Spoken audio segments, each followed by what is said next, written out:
거지로 변장한 천재 관상가, 규수의 얼굴에 숨은 왕의 운명, 사람의 얼굴에서 운명을 읽는 능력을 숨긴 채 스스로 누더기를 걸치고 거리에 거지로 나선 사내가 있었습니다. 그는 왜 존귀한 신분을 버리고 가장 밑바닥의 삶을 택했을까요? 그리고 흙먼지 속에서 그가 발견한 보석 같은 인연. 한 여인의 얼굴에서 그는 과연 어떤 미래를 보았을까요? 용의 눈을 숨긴 채 진흙 속에 웅크리다. 찌는 듯한 여름 햇살이 인정사정 없이 내리쬐는 한양의 저작거리 가장 후미진 구석, 시큼한 음식물 쓰레기 냄새와 퀴퀴한 먼지, 그리고 사람들의 오물이 뒤섞여 악취를 풍기는 곳에 한 사내가 미동도 없이 누워 있었다. 얼굴은 떼국물로 시커멓게 뒤덮여 본래의 생김새를 짐작조차 할 수 없었고 사내의 것인지 짐승의 것인지 모를 머리카락은 기름때에 떡져 산발이었으며 온몸에서는 역한 냄새가 진동했다. 누가 보아도 영락없는 살아있는 송장이자 저작거리의 가장 천한 거지였다. 비단 옷을 차려입은 양반들은 코를 막고 침을 뱉으며 지나갔고 장사치들은 재수가 없다며 소금을 뿌렸으며 아이들은 돌멩이를 던지며 낄낄거렸다. 그러나 그 누구도 알지 못했다. 그 해지고 더러운 누더기 아래 굶주림에 지쳐 반쯤 감긴 듯한 눈꺼풀 뒤에 사람의 뼈와 살을 꿰뚫어 그 사람의 과거와 미래, 거스를 수 없는 운명까지 읽어내는 비범한 용의 눈이 숨겨져 있다는 사실을. 사내의 본명은 한수. 그는 본래 대대로 나라의 천문을 살피고 임금의 용안을 비롯한 만백성의 관상을 보던 관상감 정의 외아들이었다. 어려서부터 아버지에게 관상학의 모든 비서를 전수받아 사람의 얼굴에 깃든 기운의 흐름과 색을 읽는데 천부적인 재능을 보였다. 그의 눈에는 사람의 얼굴이 단순한 이목구비의 조합이 아닌 그 사람의 일생과 운명이 담긴 한 폭의 살아있는 그림으로 보였다. 행복한 자의 얼굴에선 따스한 기운이 피어오르고 악인의 얼굴에선 검고 탁한 기운이 흘렀으며 곧 죽을 자의 얼굴에선 스산한 냉기가 서려 있었다. 그러나 3년 전 그의 평화롭던 세상은 산산조각이 났다. 그의 집안은 하루아침에 영모에 휘말려 풍비박산이 났다. 강직하고 충성스럽던 아버지는 억울한 누명을 쓰고 모진 고문 끝에 옥사했고 충격에 쓰러진 어머니는 아들의 손을 잡은 채 세상을 떠났으며 가문의 모든 재산은 몰수되었다. 이 모든 끔찍한 비극의 배후에는 아버지의 오랜 벗이자 평생의 라이벌이었던 현 2조 판서 김치겸이 있었다. 그는 아버지의 천재적인 관상 실력을 시기하고 질투했으며 그의 자리를 차지하기 위해 거짓 증언과 조작된 증거로 아버지를 참혹한 죽음으로 내몬 것이다. 구사일생으로 목숨만 건진 한수는 피눈물을 흘리며 복수를 맹세했다. 하지만 김치겸의 권세는 하늘을 찌를 듯했고 혈혈단신 힘없는 그가 거대한 성과 같은 권력에 정면으로 맞서는 것은 불가능했다. 한수는 자신의 유일한 무기인 관상 보는 능력을 사용하기로 결심했다. 그는 스스로 얼굴에 숯을 칠하고 누더기를 걸쳐 가장 천한 거지가 되었다. 가장 낮은 곳, 아무도 주목하지 않는 곳, 모든 인간의 욕망과 민낯이 가감없이 드러나는 저작거리의 어둠 속에서 권력자들의 가면 뒤 얼굴과 그들의 운명을 훔쳐보기 위함이었다. 그렇게 3년 그는 저작거리의 어둠 속에서 수없이 많은 얼굴들을 읽었다. 탐욕에 물든 관리의 이마에 어른거리는 파멸의 그림자를, 교활한 상인의 입가에 교활하게 서린 배신의 기운을, 그리고 언젠가 반드시 마주칠 원수 김치겸의 얼굴에 나타날 결정적인 몰락의 징조를 기다렸다. 굶주림과 추위, 살을 애는 듯한 고통보다 더 견디기 힘든 것은 사람들의 벌레만도 못하게 여기는 경멸과 무시였다. 하지만 그는 묵묵히 모든 것을 견뎠다. 언젠가 거대한 용이 되어 하늘로 날아오를 그날을 기다리며 복수의 칼날을 품은 채 차가운 진흙탕 속에서 조용히 웅크리고 있을 뿐이었다. 잿더미 속에서 피어난 난초, 운명적인 만남. 며칠째 억수 같은 장마가 계속되던 어느 날이었다. 눅눅하고 차가운 공기가 뼈마디마디를 시리게 했다. 한수는 세찬 비를 피하기 위해 거의 허물어져가는 행랑채의 좁은 처마 밑에 웅크리고 앉아 있었다.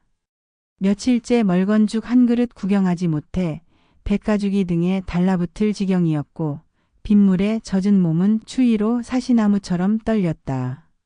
흐릿한 시야 너머로 사람들이 처마 밑을 빌려 분주히 오가는 모습이 마치 다른 세상의 일처럼 아득하게만 느껴졌다. 바로 그때였다.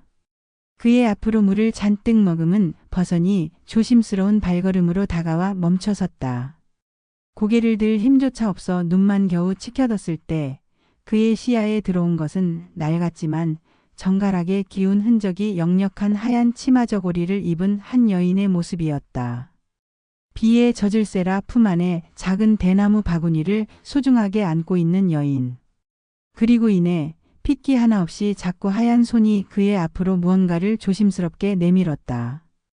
김이 모락모락 피어오르는 온기가 가득한 따뜻한 주먹밥 2덩이였다. 한수는 순간 짐승과도 같은 경계심에 찬 눈으로 여인을 날카롭게 올려다보았다. 3년간의 거지 생활 동안 그에게 이런 온정을 베푼 사람은 단 한 명도 없었다. 동정은 때로 경멸보다 더 잔인한 법이었다. 그러나 그의 눈에 비친 여인의 얼굴을 보는 순간 한수는 거친 숨을 멈췄다. 비록 초라한 행색의 양볼은 수척했고 얼굴에는 깊은 수심이 어려 있었지만 그녀의 관상은 그가 지금껏 보았던 그 어떤 여인의 것과도 비교할 수 없이 비범했다. 맑고 깊은 눈은 지혜와 자비를 품은 봉황의 눈이요. 우뚝하고 바르게 선 코는 제복과 명예를 타고난 현단비였다. 무엇보다 이마의 천정에서부터 코를 지나 턱의 지각까지 이어지는 기운의 흐름이 막힘없이 맑고 고다. 이는 장차 국모가 되거나 최소한 정경부인이 될 지극히 고귀한 상이었다. 마치 잿더미 속에서 홀로 피어난 한떨기 고고한 난초와도 같은 관상. 한수는 극심한 혼란에 휩싸였다.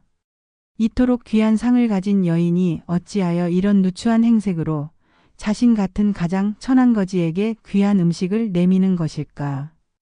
운명은 대체 어떤 장난을 치고 있는 것인가? 여인은 주먹밥을 받지 않고 너지 나간 사람처럼 빤히 자신을 쳐다보는 한수의 모습에 멋쩍은 듯 그러나 상냥하게 입을 열었다. 날이 굳어 며칠째 아무것도 드시지 못한 듯하여 부디 이것이라도 드시고 기운 차리십시오. 그 목소리는 마치 깊은 산소공달샘에서 솟아나는 옥구슬이 굴러가는 듯 맑고 청아했다. 한수는 자신도 모르게 거칠고 더러운 손을 뻗어 주먹밥을 받아들었다. 따뜻한 온기가 얼어붙은 그의 손을 통해 꽁꽁 얼어붙었던 심장까지 전해지는 듯한 착각이 들었다.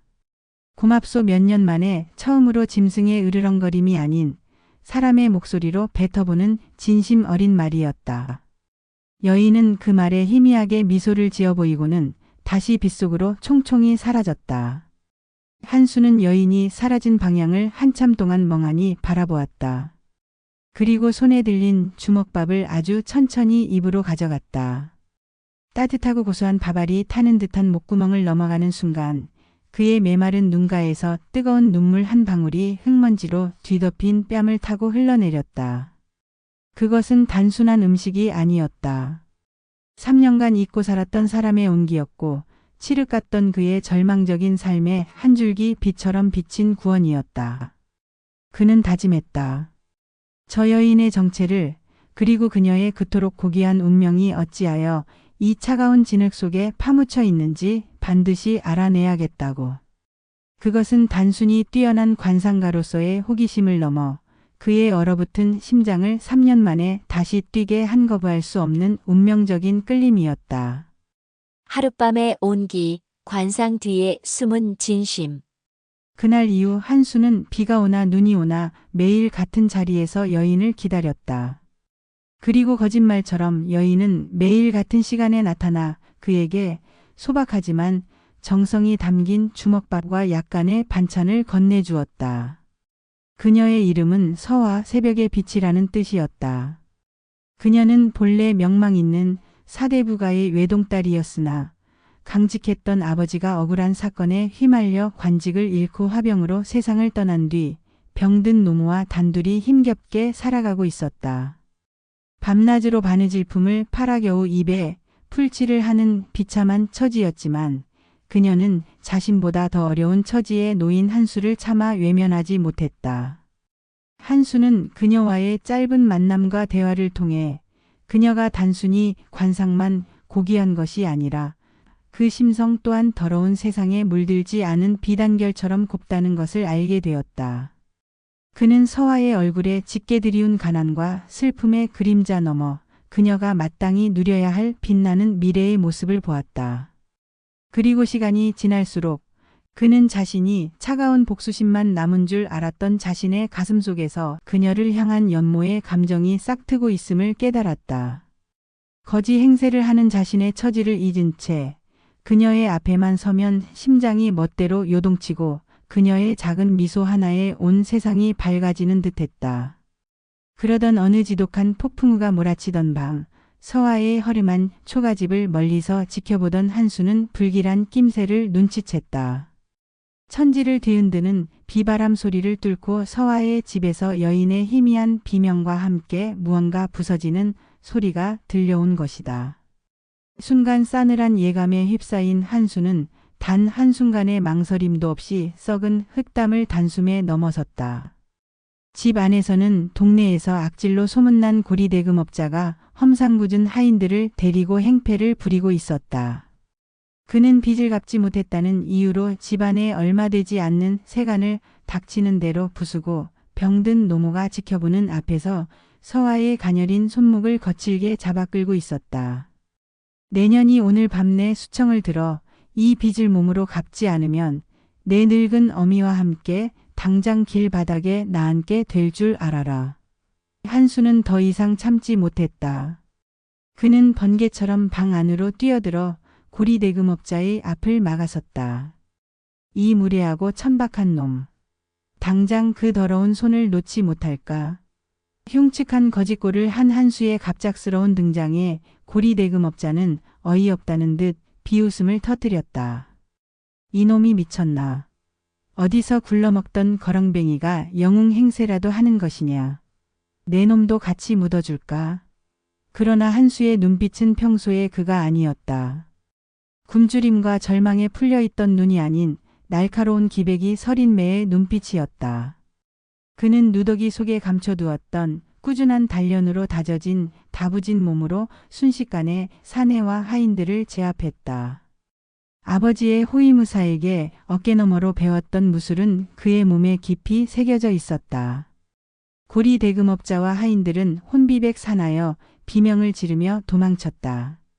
방 안에는 한수와 서화 그리고 그녀의 노모만이 남았다. 서화는 놀라움과 고마움 그리고 알 수 없는 감정이 뒤섞인 눈으로 한수를 바라보았다. 그저 힘없고 불쌍한 거지인 줄로만 알았던 사내의 예상치 못한 모습이었다. 그날 밤 한수는 비바람이 멎을 때까지 서화의 집 마루에 머물게 되었다.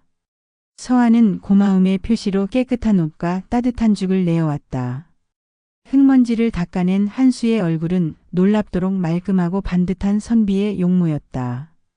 두 사람은 흔들리는 촛불 아래서 처음으로 길고 깊은 이야기를 나누었다. 한수는 자신의 과거를 숨긴 채 글 공부를 하다 집안이 망해 정처 없이 떠돌게 되었다고 둘러댔다.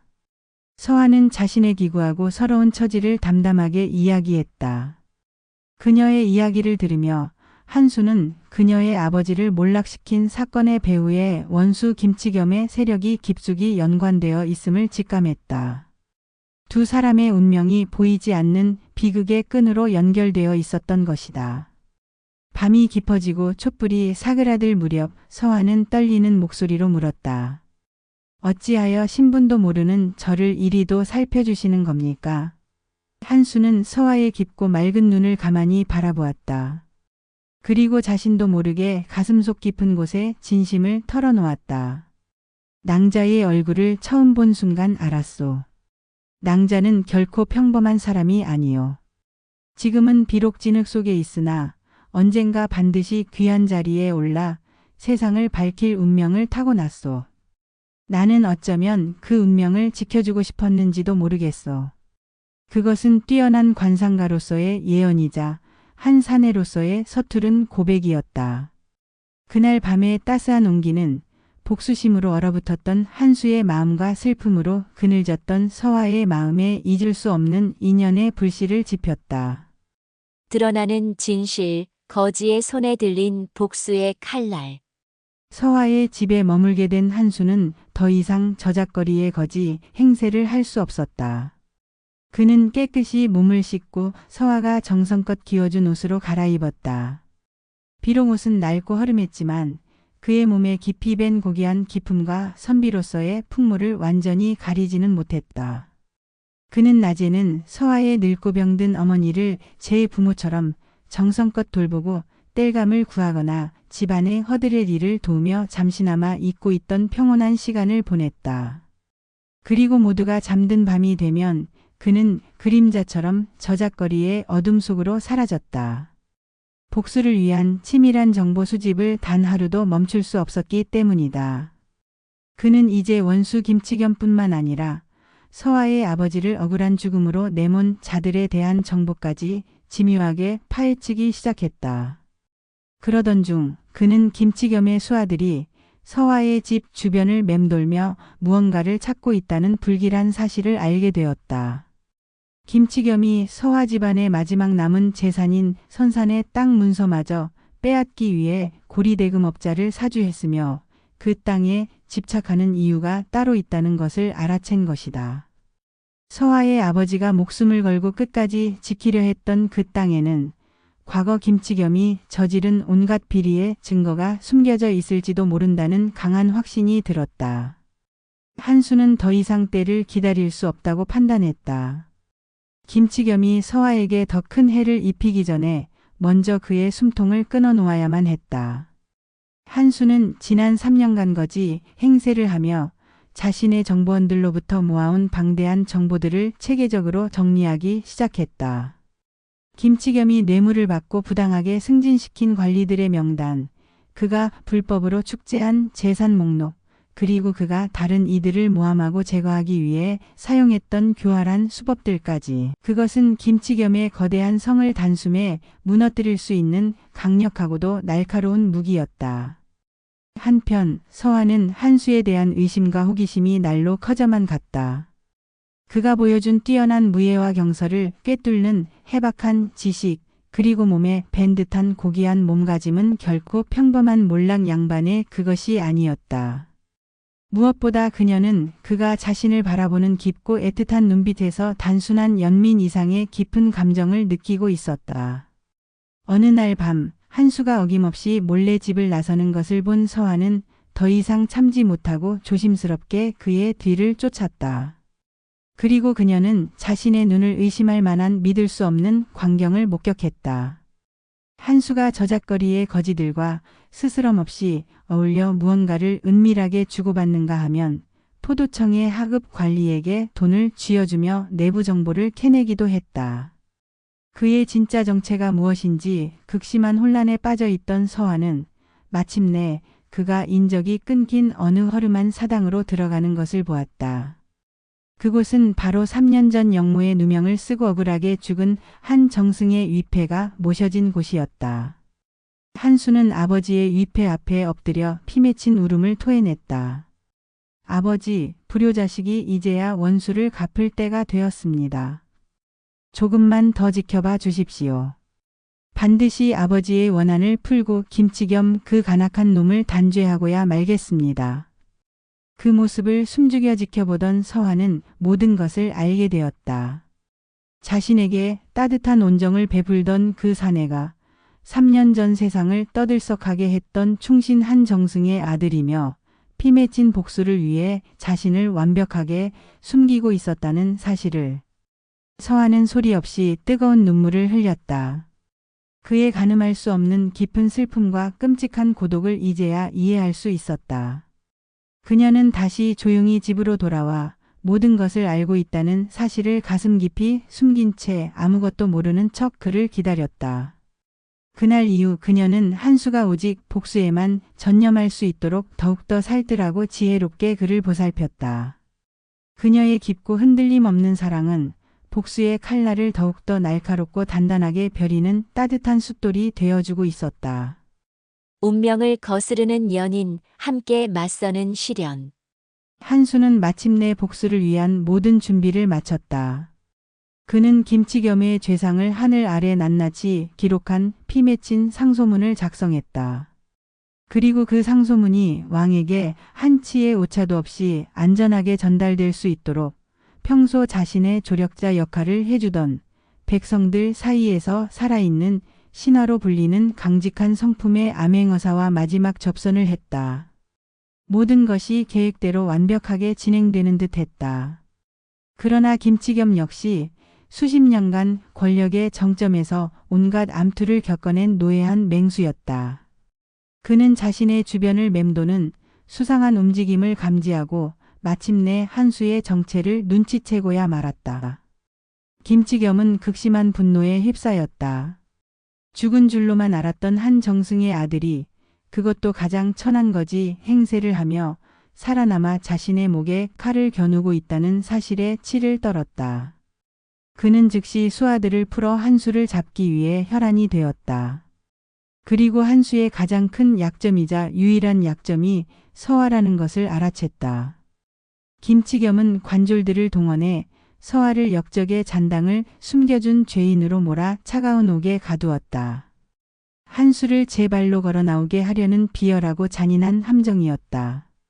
서화가 끌려갔다는 소식을 들은 한수는 순간 이성을 잃고 피를 토할 뻔했다. 오직 자신 때문에 그녀가 끔찍한 위험에 빠졌다는 죄책감에 가슴이 갈기갈기 찢어지는 듯했다. 당장이라도 칼을 들고 관하로 달려가 그녀를 구하고 싶었지만 그것이야말로 김치겸이 파놓은 함정에 빠지는 어리석은 길이었다.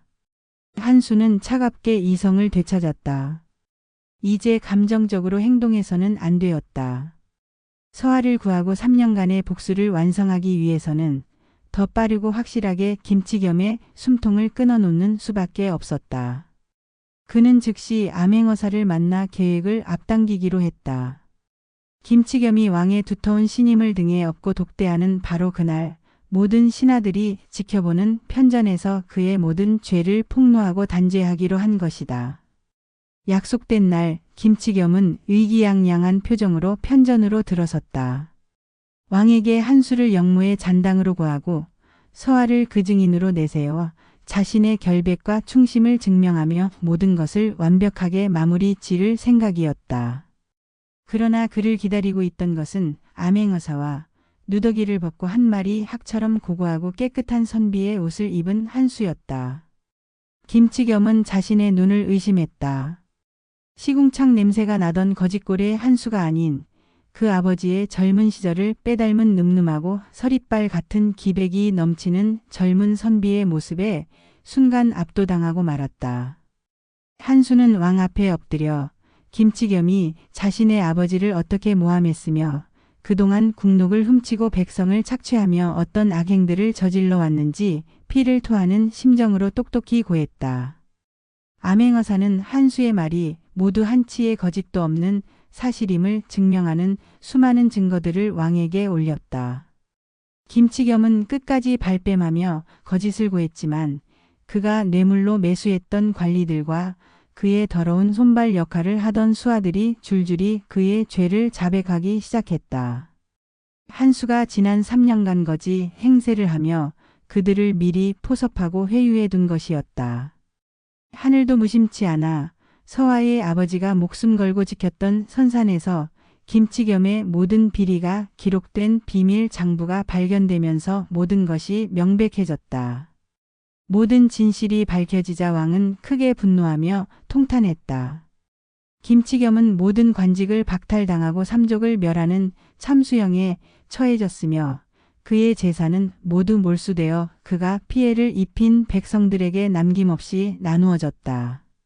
서화 역시 무사히 옥에서 풀려났다. 그녀는 관아 앞에서 초조하게 자신을 기다리고 있던 한수를 발견하고는 그의 품에 와락 안겨 참았던 눈물을 쏟았다.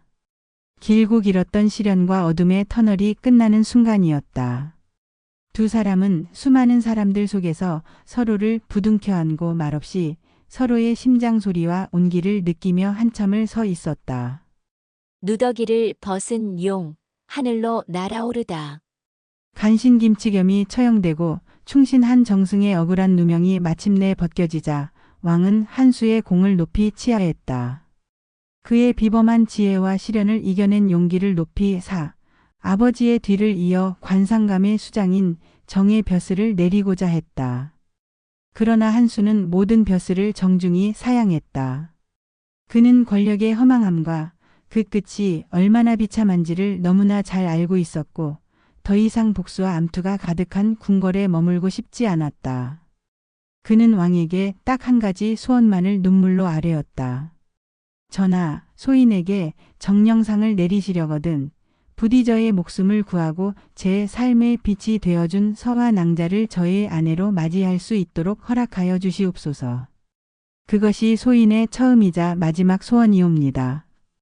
왕은 두 사람의 기구한 인연과 역경을 이겨낸 사랑 이야기에 크게 감동하여 흔쾌히 국혼에 버금가는 성대한 혼례를 치러주고 그들이 평생 편안히 살 수 있도록 큰 저택과 많은 재물을 하사했다. 몰락한 양반가의 규수와 역적의 아들이었던 두 사람은 마침내 모든 시련을 이겨내고 만인의 축복 속에서 부부의 연을 맺게 되었다. 한수는 그러나 왕이 하사한 큰 저택 대신 서화와 함께 아버지가 남긴 작고 소박한 초가집으로 돌아갔다. 그리고 왕이 내린 재물은 모두 가난하고 병든 백성들을 위해 아낌없이 나누어 주었다. 그는 더 이상 사람들의 얼굴에서 운명을 엿보지 않았다. 대신 사람들의 아픈 곳을 치료해주고 마음의 상처를 보듬어주는 어진 의원이 되었다. 그의 아내 서화는 가난하고 병든 이들을 위해 기꺼이 자신의 것을 나누어주는 자애로운 안주인이 되어 남편의 곁을 묵묵히 지켰다. 사람들은 그들 부부를 진흙 속에서 피어난 연꽃이라 부르며 진심으로 칭송하고 존경했다. 어느 눈부시게 화창한 봄날 한수와 서화는 정성껏 가꾼 앞마당의 평상에 나란히 앉아 평화로운 오후를 보내고 있었다. 서화의 배는 어느덧 탐스러운 과실처럼 아름답게 불러와 있었다. 한수는 세상에서 가장 사랑스러운 눈으로 아내의 배를 부드럽게 쓰다듬으며 행복한 미소를 지었다. 우리 아이는 과연 어떤 관상을 가지게 될까요? 서화가 장난스럽게 묻자 한수는 미소 지으며 아내의 이마에 다정하게 입을 맞추었다. 어떤 관상이든 상관없소. 당신과 나를 닮았다면 분명 세상에서 가장 따뜻하고 강인한 마음을 가진 아이일 테니. 나는 이제 얼굴에 새겨진 운명이 아닌 사람의 마음속에 담긴 진심을 보는 관상가로 살아가려 하오. 당신이 바로 내게 그것을 가르쳐 주었소. 그의 눈에는 더 이상 과거의 깊은 그늘과 복수심이 없었다. 오직 사랑하는 아내와 곧 태어날 아이에 대한 따스한 희망과 충만한 행복만이 가득했다. 누더기를 걸쳤던 비참한 거지는 사라지고 사랑하는 여인의 운명을 지켜내고 자신의 운명 또한 새롭게 개척한 한 사내만이 그곳에 있었다. 차가운 진흙탕 속에서 때를 기다리던 용은 마침내 복수라는 이름의 차가운 여의주가 아닌 사랑이라는 이름의 뜨거운 태양을 품고 세상에서 가장 높고 따뜻한 하늘로 찬란하게 날아오른 것이었다.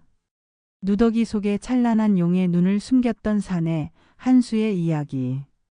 그리고 그의 곁에서 꺾이지 않는 난초처럼 고고했던 여인 서화의 이야기. 두 사람의 운명 같은 사랑은 우리에게 진정한 귀함이란 신분이나 재물이 아닌 사람의 마음속에 있다는 것을 다시 한번 일깨워 줍니다. 여러분은 관상 즉 운명이 정해져 있다고 믿으시나요? 아니면 스스로 운명을 만들어갈 수 있다고 생각하시나요? 여러분의 생각을 댓글로 남겨주세요.